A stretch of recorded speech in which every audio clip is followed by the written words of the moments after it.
as an answer to the referendum. Thank you. Our next speaker for 2.5 minutes is Madame Goulard.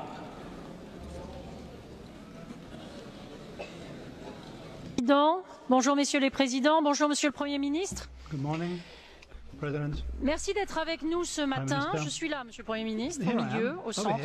Dans ce Parlement qui est l'enceinte de la démocratie européenne. Le groupe ALDE a vraiment souhaité que ce débat puisse avoir lieu et nous vous remercions d'être là.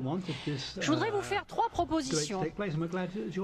La première, Monsieur le Premier ministre, ça serait que nous changions de méthode. Jusqu'à présent, nous avons travaillé derrière des portes closes.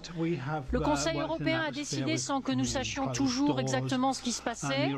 Pour la première fois, vous êtes là devant nous. Et je voulais vous dire une chose, il n'y a qu'un euro. Il n'y a pas l'euro des Allemands ou des Français et l'euro des Grecs, il n'y a qu'un euro. Et il ne peut y avoir qu'une démocratie.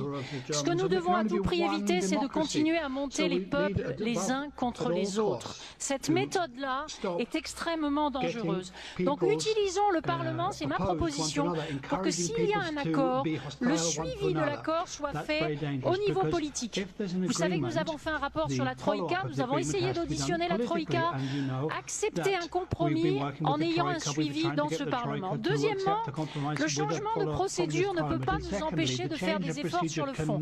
Guy Verhofstadt est entré dans les détails.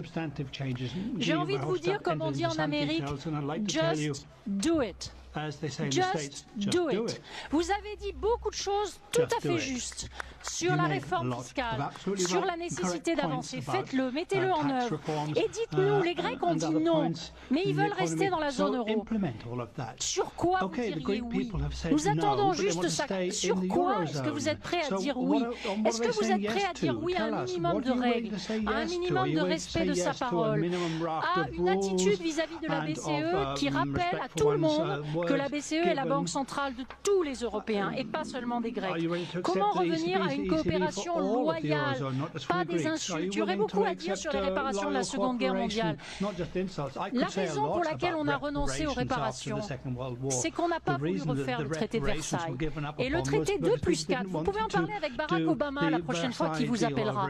Ce sont les Américains qui ont souhaité qu'il y ait abandon des réparations. Et M. Tusk, ici présent, sait très bien que c'est aussi le traité qui a fixé les frontières de l'Allemagne et de la Pologne. On ne touche pas à l'histoire, M. Tsipras. Regardons devant. Essayons de trouver des solutions d'avenir.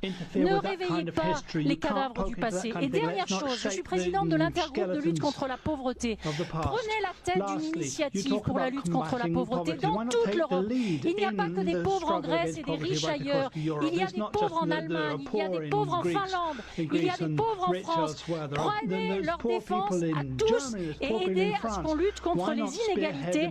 La misère n'a pas de frontières.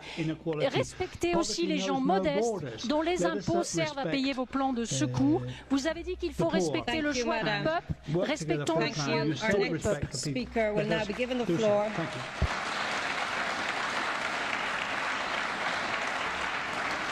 So, Mr.